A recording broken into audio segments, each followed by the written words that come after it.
వెలుగుమట్లలో అత్యంత దారుణంగా 750 మంది ఇండ్లు కూల్చితే ఆ దారుణం చూడలేక అక్కడికక్కడే నిరాహార దీక్షకు దిగి మరి తెలంగాణ జాగృతి అట్లానే డాక్టర్ విశారదన్ గారు డిఎస్పి పార్టీ మేమిద్దరం పట్టుబడితే ప్రభుత్వం దిగొచ్చి 300 మందికి పట్టాలు ఇస్తామని చెప్పిన మాట మీ అందరికీ తెలిసిందే.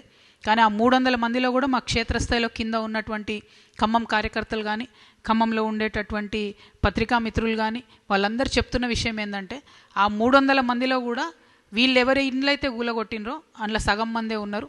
మిగతా సగం మంది మళ్ళీ కాంగ్రెస్ కార్యకర్తలను ఆ ప్లేస్తోని ఆ ఇన్సిడెంట్తోని సంబంధం లేని వాళ్ళని పెడుతున్నారని ఒక మాట చెప్తా ఉన్నారు. ఇంకో పక్క 100 ఇండ్లు బయట ఊర్లో ఇస్తామన్న వాళ్ళు కూడా తీవ్రంగా వాళ్ళు కూడా అభ్యంతరాలు తెలియజేస్తూ ఉన్నారు.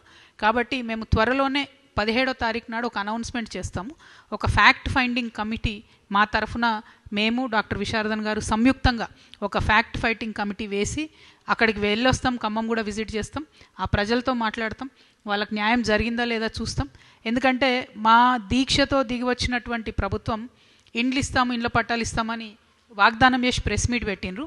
కానీ ఇప్పుడు ఏమంటున్నారంటే ఎక్కడ గుల్లగొట్టినారు అక్కడ కాకుండా కొంచెం దూరంగా అటవీ ప్రాంతంలో ఇచ్చేటట్టున్నారు. మళ్ళీ టోటల్గా ఏదైతే 31 ఎకరాల భూదాన్ ల్యాండ్ ఉందో ఇంకా లెక్క చెప్పని ఇంకొక 30 ఎకరాలు ఉందో అది మొత్తం కూడా రియల్ ఎస్టేట్ వాళ్ళకి ఇవ్వడానికి అతివేగంగా పనులు జరుగుతున్నాయన్న ఇన్ఫర్మేషన్ గ్రౌండ్ నుంచి వస్తుంది. కాబట్టి 62 ఎకరాలను వదిలే ప్రసక్తే లేదు.